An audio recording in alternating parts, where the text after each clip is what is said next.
Hi all, in this video we are talking about hidden events and activities in Palia. Now, whether you are fairly new to Palia or have been playing for a while, there are a few events and activities in game that are not so obvious to find. Or you might have come across some of them but simply didn't know what they are or what to do with them. By the way, we love to bring you helpful guides and tips, and if you'd like to support us, please don't forget to leave a comment, thumbs up, subscribe or become a member of our channel. Now, let's get started.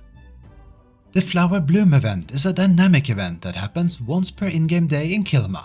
Every day at noon, a small patch of sprouts and weeds is spawning at one of 6 possible locations. 3 are on the western half of the map and 3 on the eastern side. Shortly before the event starts, an orange cloud of pollen begins forming in the air, giving away its location ahead of time. If you spot it, start calling it out in chat so more Palians can join in. The Flower Bloom event is an event that's best done with at least 2 or more players, so the more turn up, the better. Now, once the event begins, the goal is to water all of the sprouts so the flowers can bloom and be gathered. But to do so, you first need to remove all the weeds. Usually there are always some players that help with weeding, while others start watering the sprouts. And while it is possible to do the event alone, the progress is extremely slow and you would run out of water quickly. Together with others, it's a lot faster. Each location has a water source close by, so you can refill your watering can anytime. And once the flowers have bloomed, you can gather them. In fact, any player who comes across the event location can pick up flowers, whether they have participated or not. By the way, once flowers have been gathered, they remain in game for approximately 8 real-life minutes before despawning. And now to the exciting part. In addition to some more common gatherables, there's a chance to get 10 event-exclusive flowers that you can use on your plot. In addition to that, you can also find 9 recipes for the Green Home Planter range, as well as 4 different floral nameplates.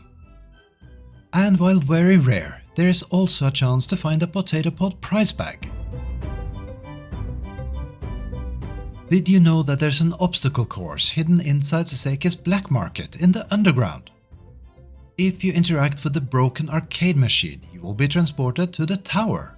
A pretty epic and challenging obstacle course. The tower consists of 4 levels and the start of each is marked with a blue book. Throughout the tower you can find a few treasure chests with lucky coins. And you can also earn 2 accomplishments. One for reaching the top and another for completing the tower in under 20 and 15 minutes. As you progress higher, it will certainly get challenging. Good luck and hopefully you like jumping puzzles.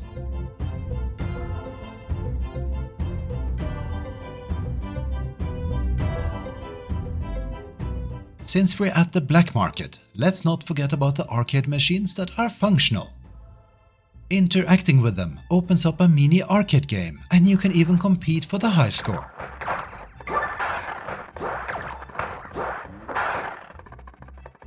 Beating the score will unlock a unique trophy once you find and talk to the original record holder. By the way, you can also find an arcade machine in Seke's house. And if you're lucky, you can buy one from the items that are on display at Seke's black market to play the game on your own plot. Once per real-life day, you can loot Rummage piles in Kilima, Bahari and in the Elderwood, while there are multiple spawn locations for the piles on each map. In Kilima and Bahari Bay, you can only find and loot 1 pile per zone per real-life day. In Bahari, Rummage piles are always found somewhere along the coastline. Searching for them is worth it, as they can contain recipes for unique housing decor and discovery quests, among other more basic resources. And finding the good stuff definitely feels rewarding.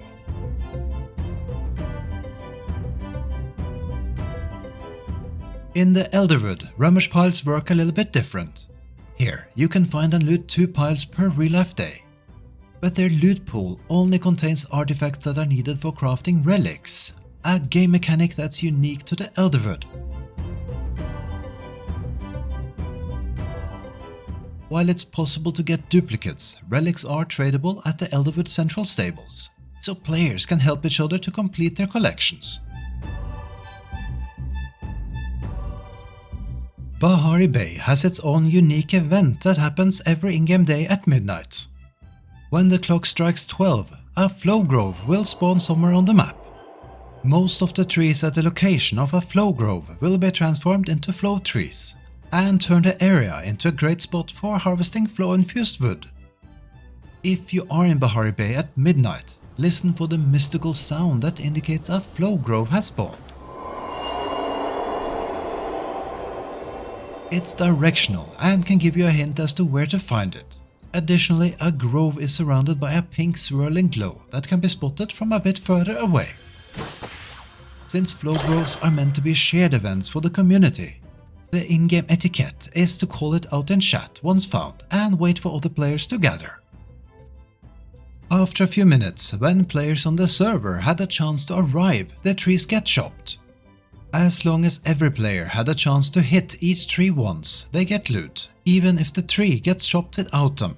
And this way, everyone who is at the event can get their fair share of flow-infused wood.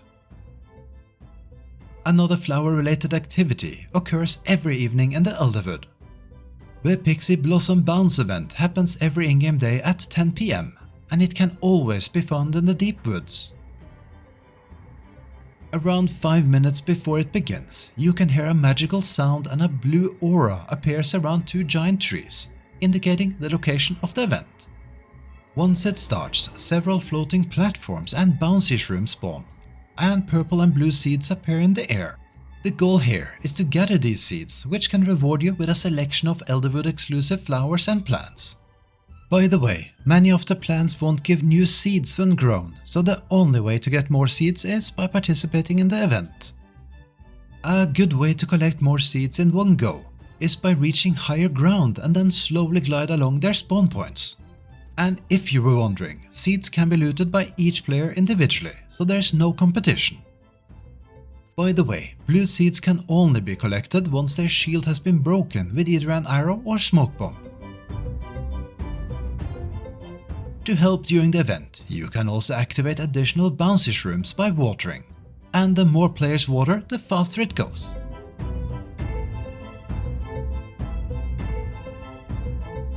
Finally, at 11:10 PM, the event ends and all platforms and remaining seeds despawn.